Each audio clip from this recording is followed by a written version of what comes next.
რამდენიმე წლიანი დუმილის შემდეგ მუხროვანის საქმის მთავარი მოწმე სკანდალურ საჯარო აღიარებას აკეთებს. ის ყველა ბრალდებულს ბოდიშს უხდის და პროკურატურას დაკითხვას თხოვს.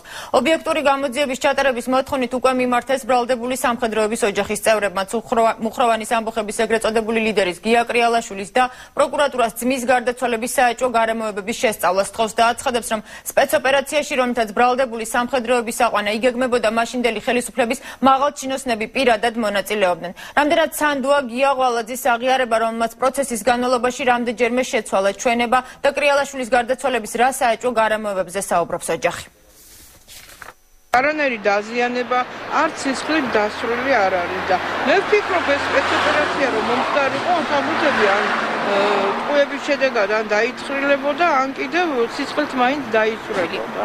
ლია კრიალაშვილი ეჭვობს, რომ მუხროვანის ამბოხების ეგრეთ წოდებული ლიდერების აყვანის სპეცოპერაცია დადგმული იყო და მისი ძმა გენერალი გია კრიალაშვილი სხვა გარემოებაში დაიღუპა. სახელმწიფო მოღალატეებად შერაცხული სამი პირის დაკავების სპეცოპერაცია 2009 წლის 17 მაისს მუხროვანის ინციდენტიდან 12 დღის შემდეგ ქეჩის ქუჩაზე გახორციელდა. სპეცოპერაციაზე იმყოფებოდა გიგი უგულავა, გივი თარგამაძე, მერაბიშვილი და ახალაია. სპეცოპერაციას რომ ხელისუფლების მაღალჩინოსნები ესწრებოდნენ, ეს ადვოკატებთან ამბოხებაში ბრალდებულმა ლევან ამირიძემ და კობა ოთანაძემაც დაადასტურეს. ერთ-ერთი მსჯავრდებულის კობა ოთანაძის ძმა ფიქრობს, რომ სპეცოპერაცია ეგრეთ წოდებული ამბოხებულების ლიკვიდაციას ითვალისწინებდა.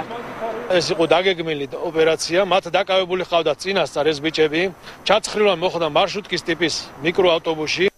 რამდენიმე წლიანი დუმილის შემდეგ მუხროვანის საქმის მთავარი მოწმე გია ღვალაძე ასავალ-დასავალთან ინტერვიუში მის მიერ მიცემული ცრუჩვენების საფუძველზე დაკავებულ ყველა პირს ბოდიშს უხდის. აცხადებს, რომ გენერალი კრიალაშვილი სხვაგან დახვრიტეს და ხელახალ დაკითხვას ითხოვს. კარგად იციან, რომ არ შეიძლება ყველა სამხედრო მეთაურის ერთად ყოფნა კრიალაშვილის დონის სამხედრო ასეთ შეცდომას არ დაუშვებდა.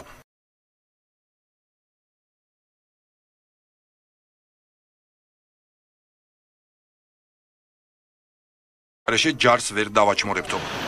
ღვალაძე იმასაც ყვება, რომ ჯარში არსებული უკმაყოფილების გამოხატვა სამხედროებმა პროტესტის ფორმით გადაწყვეტეს, თუმცა ეს არ იყო ამბოხი. გენერალ-მაიორი კობა კობალაძე გია ღვალაძის აღიარებას სკეპტიკურად აფასებს და აცხადებს, რომ სიმართლეს სასამართლო დაადგენს.